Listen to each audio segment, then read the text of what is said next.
And I just remembered one day, I feel like this is like one of those eureka moments where I'm sitting there and I'm thinking, wow, my kids have everything that they could possibly, they have everything they could possibly need. And when I could see that not everyone lived the way we lived. Now, of course, at the age of 8, I didn't totally understand that when you are a diplomat and you have all of this, it comes with some, I would say, be a disruptor, be disruptive positively. Yeah. You've got to be able to say what if. You've got to ask yourself what if. Isn't it that there's that beautiful quote that says, but darling, what if I fly, or what if I fall? Like, there's got to be an element of what if. Welcome to a beginner's guide to being a grown-up. I'm Sam, and this is my passion project to interview really interesting people about their lives, and you will not be disappointed this week, I am sure.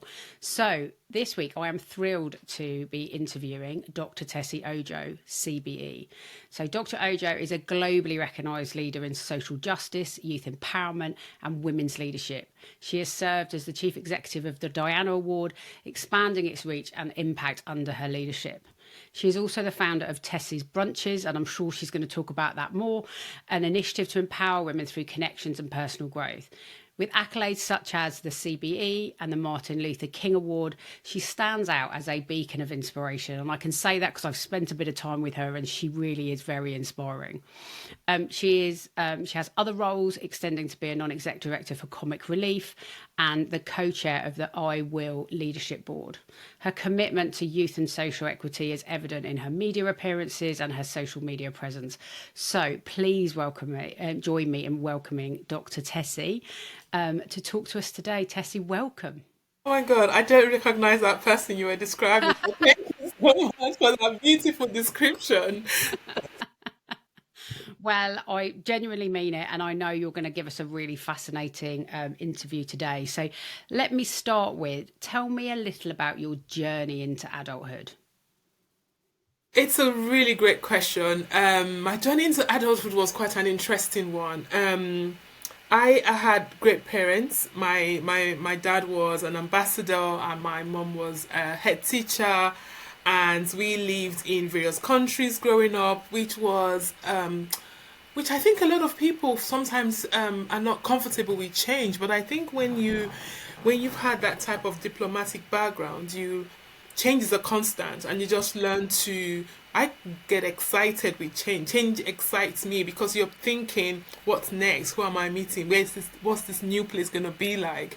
So that was quite interesting. That was quite a huge part of my growing up. Another part, I suppose, that really shaped me growing up was I was a very curious child, and I think that came with that moving, that always wanting to understand, I suppose, the dynamics of life. And I remember this really well because when I was about 8, I remember really challenging my dad around sort of the affluence that was around me, knowing, and when I could see that not everyone lived the way we lived. Now, of course, at the age of 8, I didn't totally understand that when you are a diplomat and you have all of this, it comes with some. I didn't quite totally grasp that. But it was something that I quickly knew that something just wasn't right. Why did all of this happen and some people didn't have all of this? And I remember having this long, deep, meaningful conversation with my dad. And when you have a child who's always asking the why, and you think you finished the sentence, but they come up with another why. I was that child, and I remember I think to shut me down and to close out the conversation, my dad ended the dialogue by saying, "Well, life isn't always fair, and we are diplomats, and that's what it is. This is the benefits of being diplomats. That's it." And I remember thinking, well, this conversation hasn't ended because technically I am not a diplomat. I'm 8 years old. So I haven't earned the right to have all of this. And I threw that back at my dad, and he looked at me like, what is wrong with this child? But that conversation, as much as I remembered some bits of it, my parents actually held on to that conversation a lot, because that conversation, they then threw it back at me and said, so what are you going to do about it? Wow. And that, what you're going to do about it, kind of became kind of my mission statement. At that, as young as it was, I always looked out for, okay, I'm going to do something about it. So whenever I saw any, whenever I had an opportunity to notice any imbalance in life, whatever, maybe someone had two drinks and someone didn't have one, I offered one. It was that, what you're going to do about it became kind of the ethos of my life growing up. Wow, that's amazing. So you lived in places all over the world. What are some of the places that you lived? Tell us a little bit about that. So I was born and bred. I was born in London and stayed in London till I was about 10, 11, and then we moved to the Netherlands. But when we moved to the Netherlands, I my dad was an ambassador over the Benelux, and at the time it was called Benelux, which is Belgium, Luxembourg, and the Netherlands. So whilst we were based in the Netherlands, we mostly we kind of went around, especially at the weekends. And then at the age of just coming up to about 13, 14, I moved to Lagos, to Nigeria.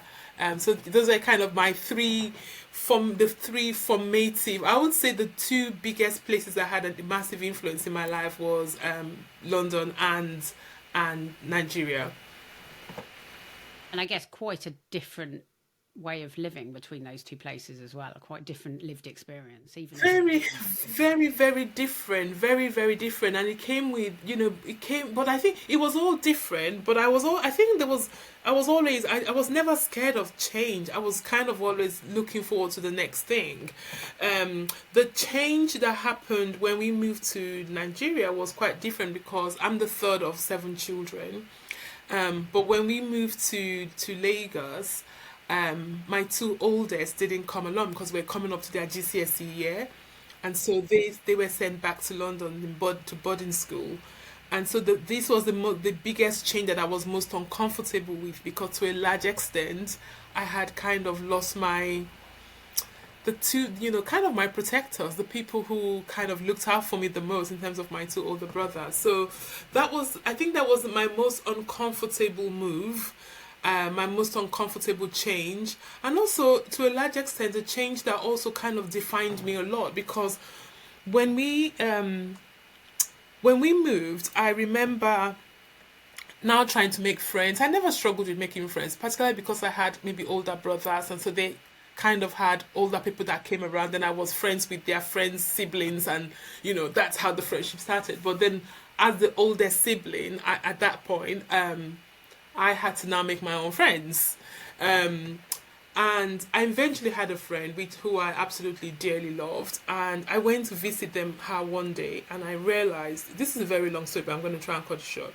I realized that I saw her brother, and her brother was quite poorly, had no idea what was wrong with him. Eventually, through conversation, I learned that he had sickle cell anemia, and this was my very first time of ever coming across sickle cell anemia. I was about 14.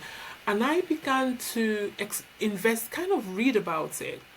I very quickly, I didn't have this vocab at the time, but I very quickly learned it was actually a health inequality because this was a life limiting um, condition that actually no one spoke about, affected only a certain demography, like you had to be black or mixed, black or brown, to that were predominantly affected by this. Yet there was no research going into it, very little treatment.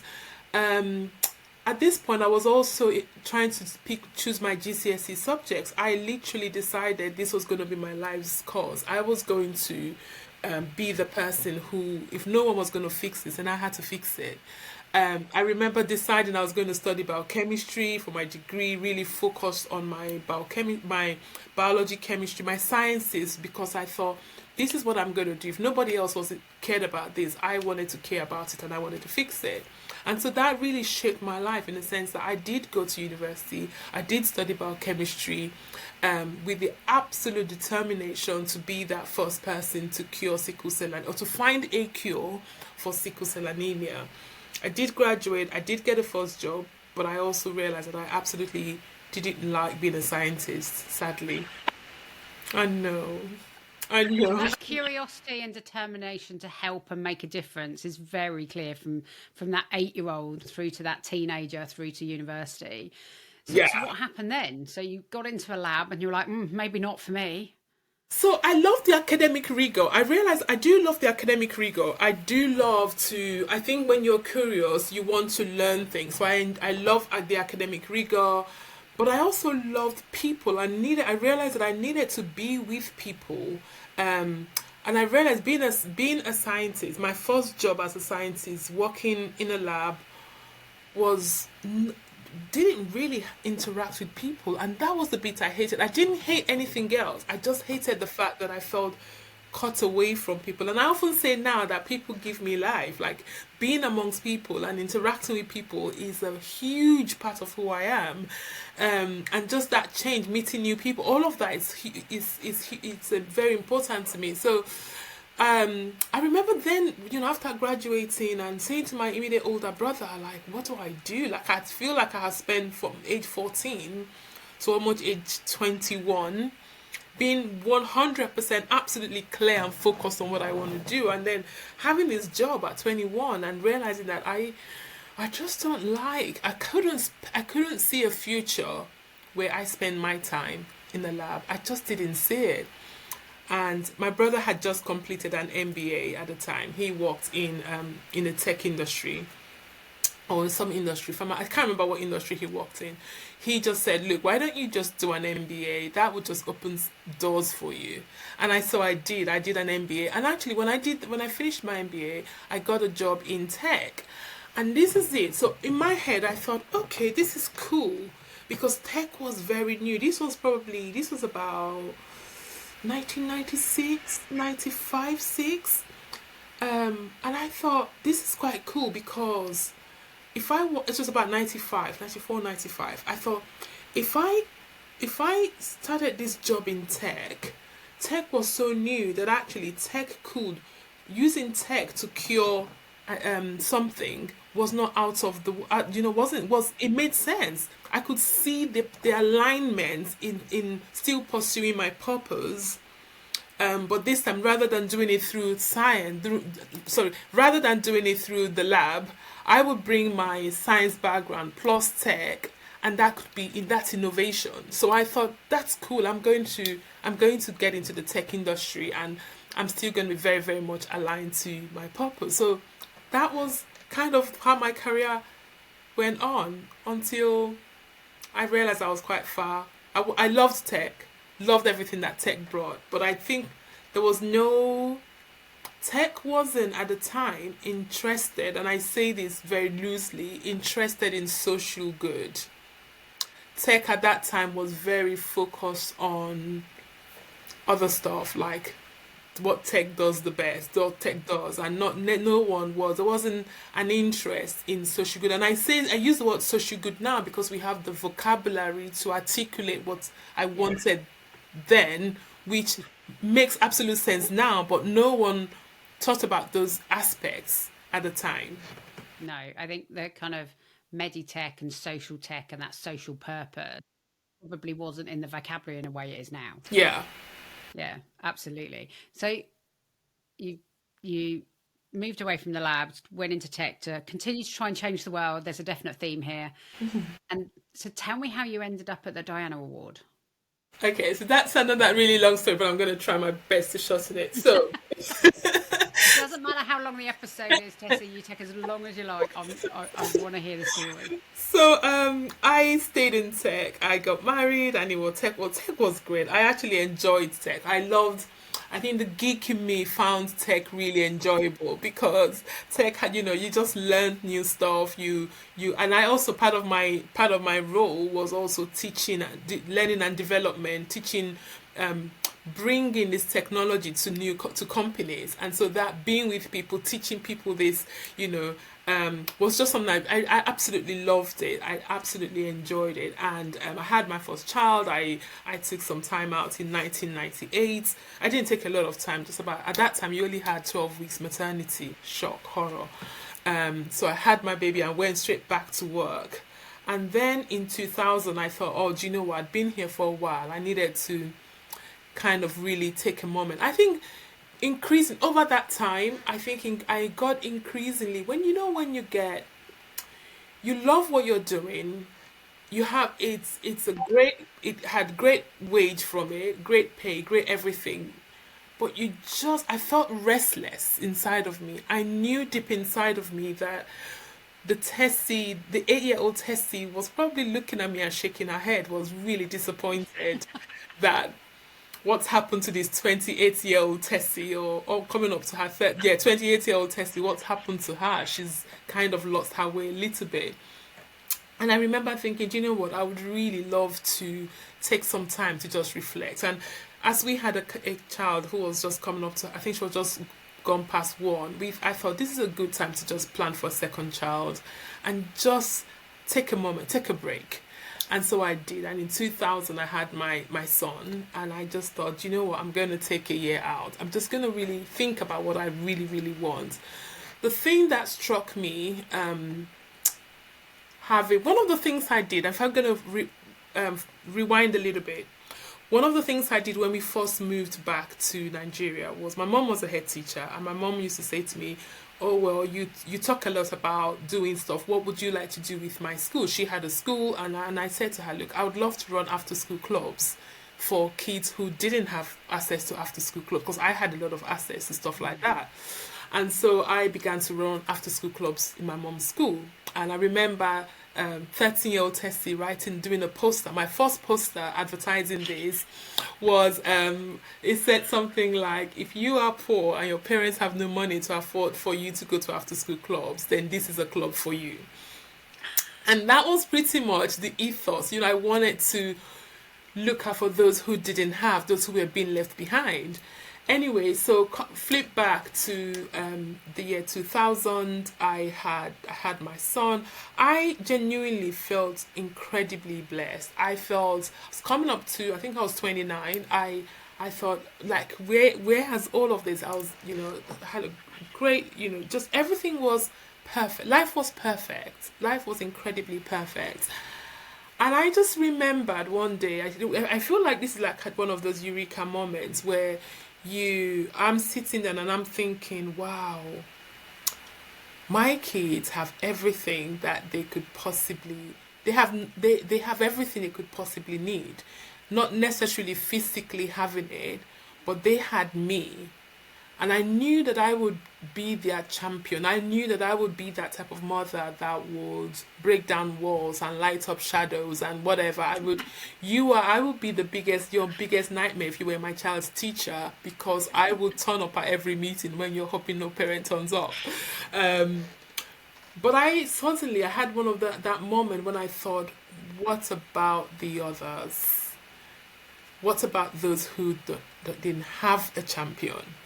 And I almost began to hear that 8-year-old Tessy saying, what are you going to do about it? Good for you that your kids have you. What about others? And I thought, oh my goodness, okay, I have time. I'm going to think about anyway. So I'm in this moment of, I had decided in my maternity leave, I'm going to give back. I'm going to find a charity. I'm going to support loads of things. I wrote to the Department for Education. Had said, no, this is my CV. I really want to help. I knew that the biggest part of my life wanted to create change. It was pretty much, when I think about the sickle cell anemia, it was always about that child who was being left behind, the people who no one cared about to a large extent, the forgotten, the ignored, that side of, So I said, look, I wanted to help, and and I was directed to be on different trustee boards of charities, blah blah, and I just somewhere inside of me just didn't feel that was the thing. And I remember one evening I sat down in the evening, I was reading through the newspaper, flipping through the newspaper, and I saw an advert, and this advert had said a new youth charity had just been set up and they needed someone to help build the systems. Now, my job title in my job was a systems analyst, which meant I helped companies build their entire system once they told me what they wanted. I built the system and I created a manual and all of that sort of stuff. And I thought, I'm going to write to this charity and say to them, I want to help you build your systems. Cut the long story short, this charity wrote back and said, sorry, we don't. We need someone who will do the job. We don't need your volunteering because you volunteering for 3 or 4. At this point, I only had about 3 or 4 months left for my maternity leave. But they said to me, "Oh, would you come and have the interview?" And I thought, "Oh, I'm gonna go for the interview, not because I want this job, but because I wanted to get in front of the right people." And I went for the interview and I reiterated and I said, "Look, I don't want this job, but you will be crazy to deny my offer, to refuse my offer. Do you know how much companies pay my job for me to spend a week, a month with them? I have 3 months I'm giving to you. I don't want anything from you. I just want to help." And it's a really, really long story of how charity funding happens, because they then made me realize that if they took my 3 months, 3 months of my time free, then they would have to return the unspent money that year, which will make it really difficult to get the money the following year when I had gone. And they really wanted it, and they offered me the job, which I turned down. But again, like I said, it's a really super long story. But a few days later, I feel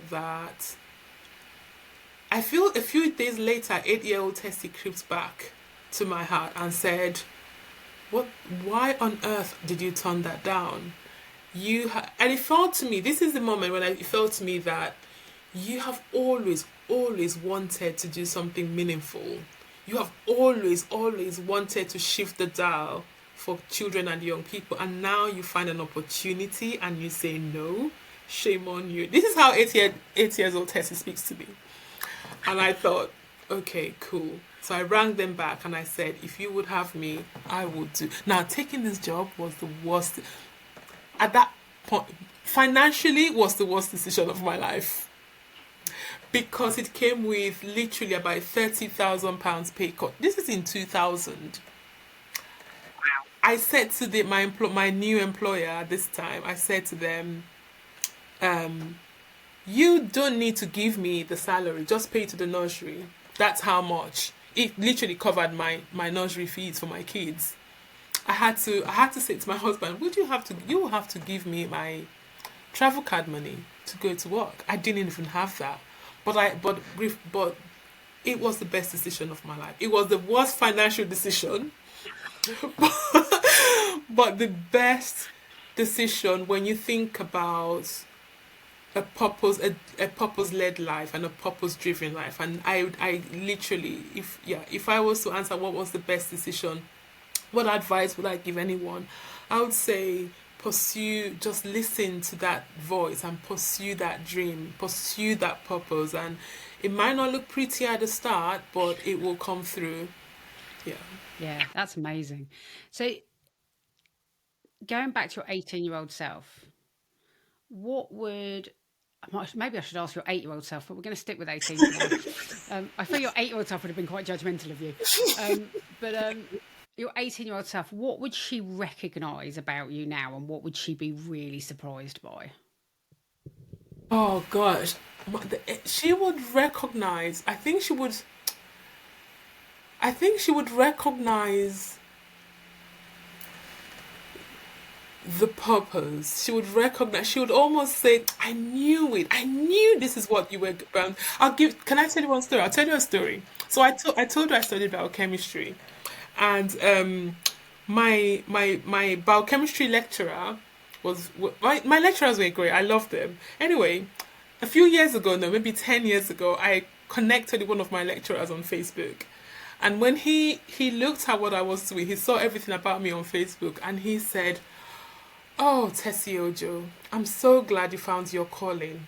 You were you were you were a different type of biochemistry student." He said, "I'd never seen."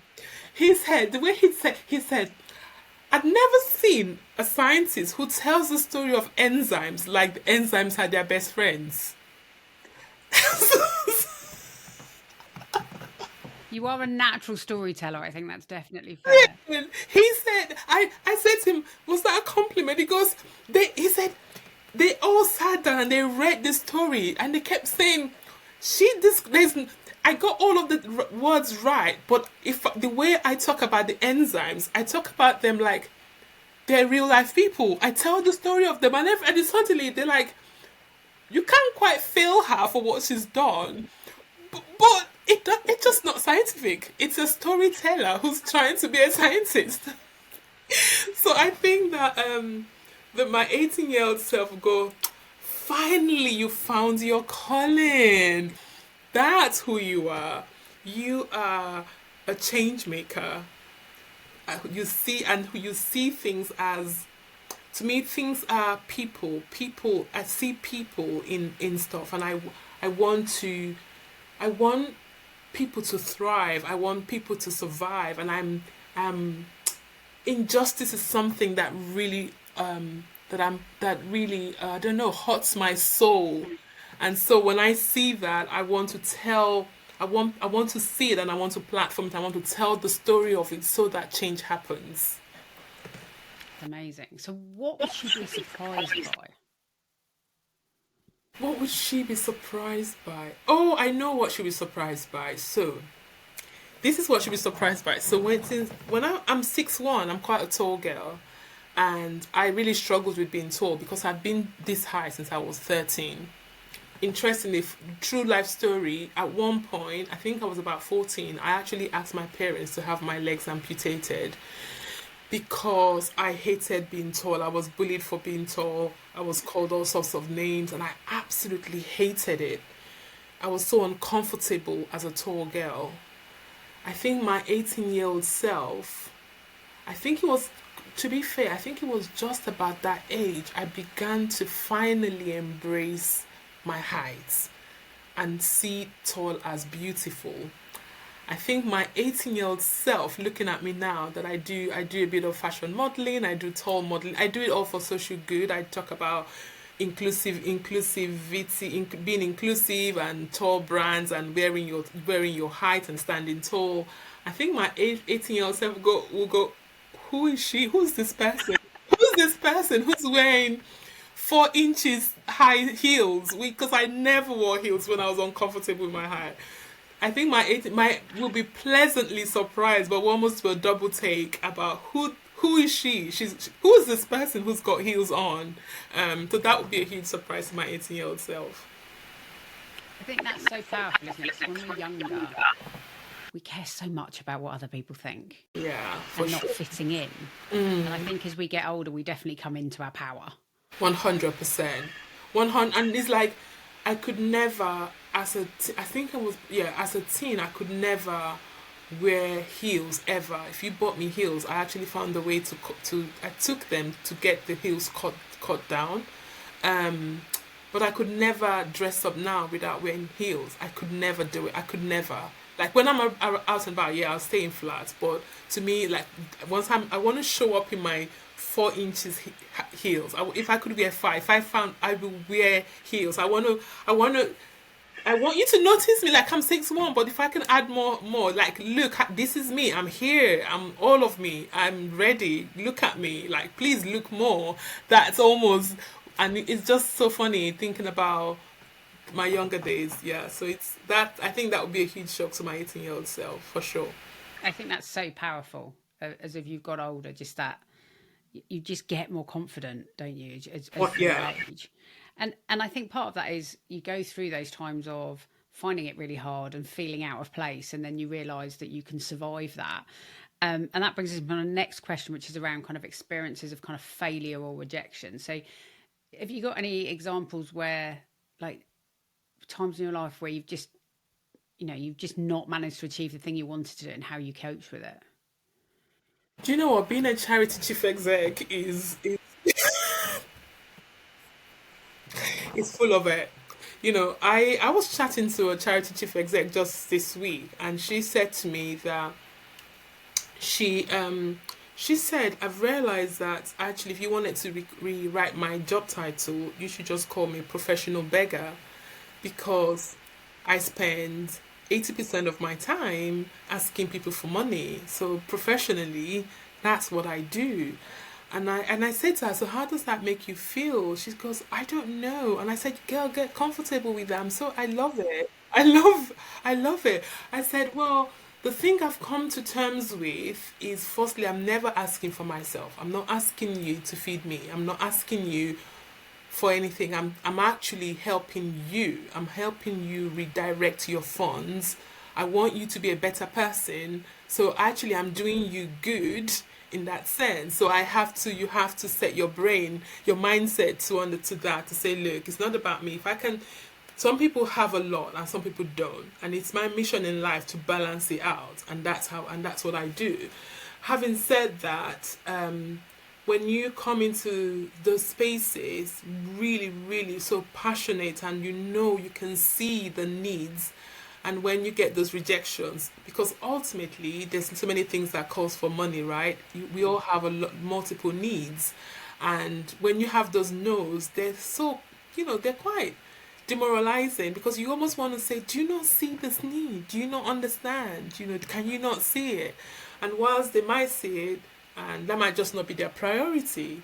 And so every now and again, sometimes it's heavy, it's a lot, especially when you get a lot of no's. And sometimes I love when I can speak to people, it's when you write, you do proposals and you do stuff like that. And I suppose maybe it doesn't come through, and someone, you get those letters of no, especially when you get feedback and you know that they haven't actually read it properly, because they've said something like, we only fund charities with income of over 1 million, and you know that we're also, why you're not funding me because I'm an income of over 1 million. We just know that they haven't read it properly, and Yeah. that's quite frustrating, because you put a lot into stuff like that. So, but at times you have to remind, you always have to remind yourself that there are people out there. You just need to be connected to you just need to meet the right people in the right place. And your mind, I always feel like what's mine would never depart from me. Or sometimes I say to my daughter, I might have lost this battle, but I'll never lose the war. So it's okay. Yeah, I love that framing of that rejection is actually they might just want to be spending the money somewhere else. Yeah. And actually that's okay because I'll go and find someone else who wants Yeah. to work with us as a charity, and what I do is interesting to them. I think that's a really lovely way of framing the rejection. That and I love the fact that you're like, they clearly didn't read this.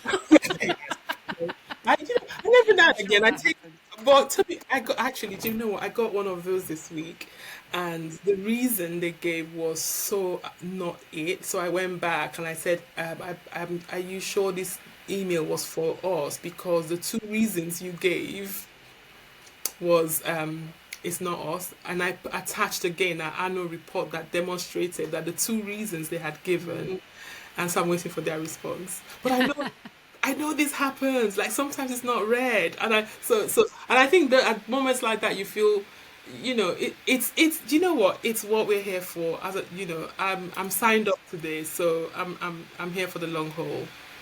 And it's that tenaciousness, isn't it? When if you are, as you said, a professional beggar, you have to be tenacious, don't you, to get anything done. Yeah. And I have a feeling your younger self would have recognised that, because I think from the age of 8, you have clearly illustrated a tenaciousness and a curiosity of Yes. people and getting stuff done and learning stuff. Yeah. Yeah. No. So that brings me to Absolutely. my next question. What is the best decision you've ever made? I want to say moving to the charity sector. Um, but I will also say that, look, as a person, I feel incredibly blessed. I have a wonderful husband. I have two beautiful children. Um, I feel that the best decision I made was saying yes to my husband, which sounds very, very cheesy, No, not genuinely at all. cheesy. However, I think that if you aren't in the, like it takes a lot. When I made the decision to say yes to the charity sector, we made that decision together, knowing fully well that I was taking a £30,000 pay cut. I had just had a second child. Both my kids were going to go to nursery, and literally my pay would only pay the nursery fees. So that was me saying yes to the charity sector, was my husband saying yes to footing my bills for a while. And it takes, that takes a lot of commitment. That takes a lot of commitment to say, okay, I'm okay with you pursuing your dreams until such a time as you can earn enough to pay your own way. So I would probably say that's one of my best decisions. I love that. It's that partnership, isn't it? Of you Yeah. doing it together Yes. to get both of you where you want to be. Yeah. So one of the things I always like to ask people is about advice. So we all get lots of advice. We give a lot of advice. And I'm really interested in when someone's got a piece of advice and they haven't taken it. So what's the best piece of advice you've been given that you completely ignored? Oh my God, this has to be from my dad. So, And if when not, don't say ask any more questions why. It's not that, is it? this was many years. So my father is one of my father absolutely loves education, believes in education, and he often said, if you haven't done a master's, you're not educated enough. You know, you have to like have your master's to feel that. And I remember he loved that I did an MBA and loved that I was doing well in tech. You know. And I remember when I rang my parents to say that I was moving to the charity sector. And at the time, obviously, my father thought I meant that I was going to work for a charity shop. And the thing he said to me, I don't know why I'm whispering like he's going to hear me, but, but he said to me, how can, with all of the education that we've invested in you, you're ending up in a charity shop? I forbid you doing that. So I was like, Dad, I'm not working for a charity shop. I'm just working for a charity in the charity sector. But I think he was like, but charity is what, no, people don't do that as a job. Charity is something my dad was a Rotarian, so he doing charity work or doing voluntary work was not something you got paid for. It was just something you did alongside Yeah. your day job. And he couldn't quite comprehend that actually you are moving, you know. So I think that was the best advice I didn't take by not listening to that voice. And many years later, a few years down the line, he always said, this was your best form of disobedience, because you were always very disobedient, you were always very stubborn, but this was your best form of rebellion. And I was incredibly proud that I said no to him. I love that. I love that. I love a bit of disobedience. You Don't have get to anywhere in put life a with bit in about you. tenacity and No, disobedience, do you? no, absolutely. You've got to be a slight. I always talk about what's that? A positive disruptor. You've got to Yeah. positively disrupt a little bit. I like that. Yeah. I think we should all have a little bit of rebel in us. 100%.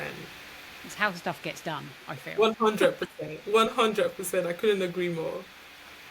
So during your life, you've obviously kind of had lots of different experiences from, that completely different world of being in a very kind of technical science based education to realizing quite quickly that wasn't for you, through to the tech world, through to the charity world.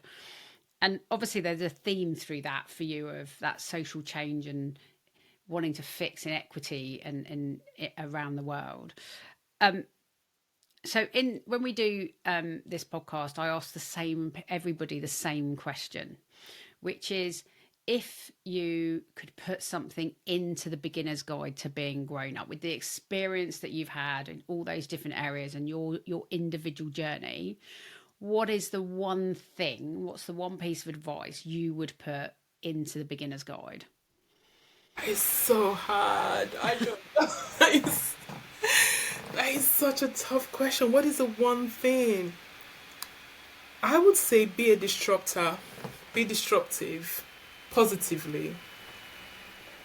You have to, I think we've been talking about, you have to have you have to have a focus that's a little bit disruptive. You almost have to, but it comes with being curious enough as well. So there's a bit of positive disrupting that's underpinned by curiosity. Because Love that. there's got to be a bit of you that says, what if? Yeah. You've got to be able to say, what if? What if we did this the other way around? What if we did this a different way? What if? You've got to ask yourself, what if? Isn't it that there's that beautiful quote that says, but darling, what if I fly? Or what if I fall? Like, there's got to be an element of what if. And I think if you keep that, so it's got to be that positive disruptiveness, but underpinned by being curious enough and that what if. I don't know if that forms an advice, but it's I, a I think combo of that's three. I think that's fantastic advice, which is be constantly curious Yeah. and kind of challenge the way things are done. Kind of what if we did it differently? What if we succeeded? What difference would we make? I love that. I think that's a fantastic piece of advice. And I think lots of people will love that as a piece of advice. So, Tessy, thank you so much for spending some time with us today. I've loved learning about your journey. I'm still can't get over your 8-year-old self with the whys. I think anybody who's got children will recognise that why child. Oh, honestly, I had one of them and I was like, please don't, please, this is nemesis. Please leave me alone, please. It's payback. Your dad will call that payback, I feel. 100% payback. Yeah. Well, thank you so much. I've really enjoyed this. It's been a really interesting chat, and I know everybody who listens will find it really interesting as well. So thank you for your time today. Thank you so much for having me. I've loved it as well.